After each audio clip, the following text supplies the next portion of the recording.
लेकिन इसके धन्यवाद के असली हकदार हमारे फूफा जी हैं, जो कर्नल नागेश चंद्र गुप्ता जी हैं। वो यहाँ मिलिट्री में थे, कर्नल थे पहले इंडिया में। अभी वो 96 ईयर्स के हैं। वो अभी यहाँ हमारे साथ आए नहीं हैं, लेकिन वो अमेरिका में रहते हैं अपने बच्चों के पास। वहाँ बैठ के भी उन्हें भारत की चिंता है।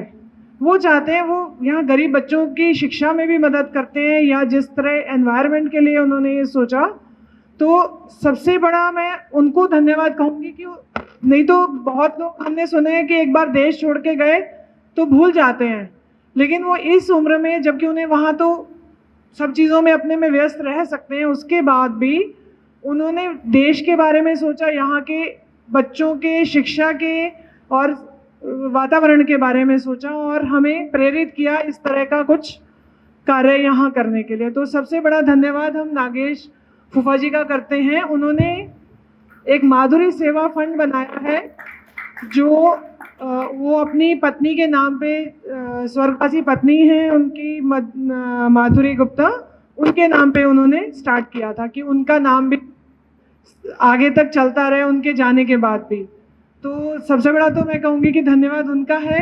हम सिर्फ माध्यम हैं जो हम यहाँ तक लेके आए हैं इस चीज़ को। दूसरा जो मैं बात करना चाहती थी वो था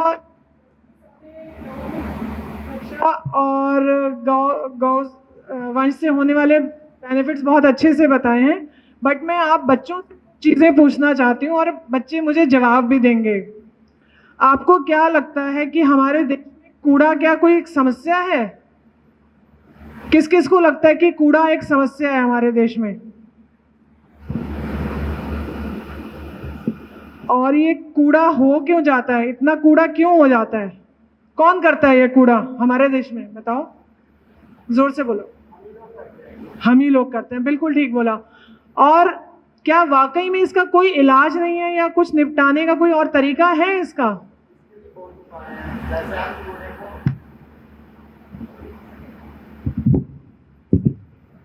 नमस्ते जी सभी को। इसके कूड़े तो हम कूड़े को और अलग अलग चीजों के रूप में उपयोग करते हैं। जैसे प्लास्टिक, हम प्लास्टिक को रीजनरेट करके हम उसका वापस रीयूज कर सकते हैं, और वैसे और बहुत सी चीजें हैं जिनके द्वारा हम कूड़े को उपयोग में ला सकते हैं।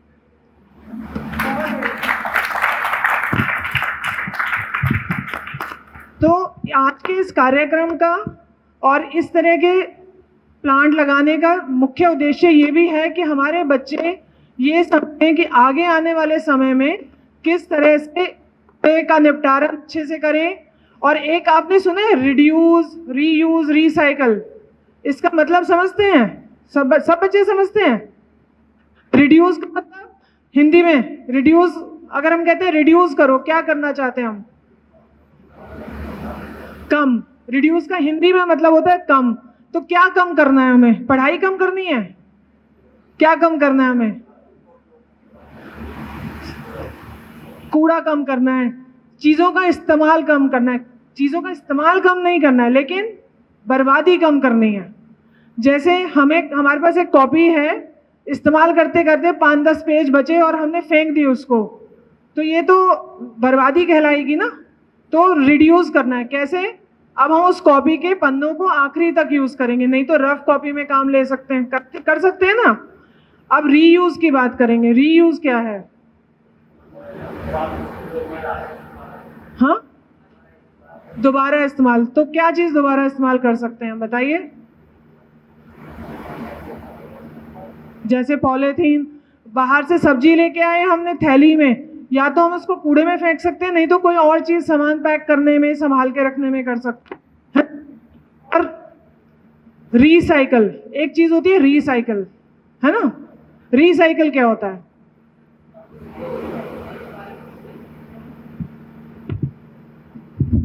नमस्ते। उस मटेरियल को दोबारा रिकवर करके उसे दोबारा यूज में ला सकते हैं। आज जो हम सब बातें कर रहे हैं उसमें कोई रिसाइकल का कोई तरीका वो बता सकता है हमें? कोई एग्जांपल? बोलो। जैसे ये मटेरियल पड़ा रहता है, आयरन पड़ा रहता है, इन्हें कचरे में से ऐसे ही फेंक देते तो फिर इन्हें निकाल के कुछ भी बना सकते हैं। पाइप बन गए, रिकवर हुए टैंक बना सकते हैं और बाकी बहुत चीज़ ऐसी बना सकते हैं।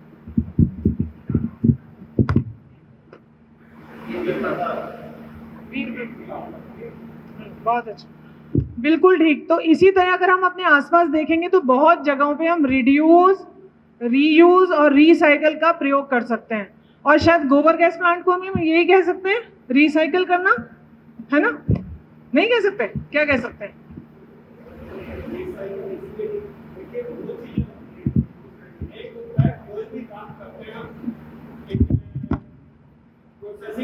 प्रोसेस होता है।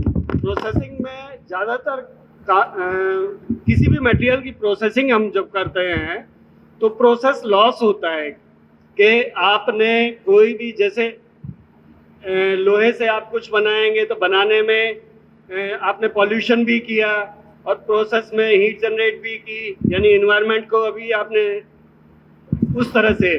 लेकिन गाय के जितने भी प्रोडक्ट हैं, गोबर, गोमूत्र, दूध, दही, घी, जैसे भी हम इन्हें प्रोसेस करते हैं, जैसे मान लीजिए दूध का हमने दही बनाया तो प्रोसेस में उसकी वैल्यू उल्टा बढ़ती है।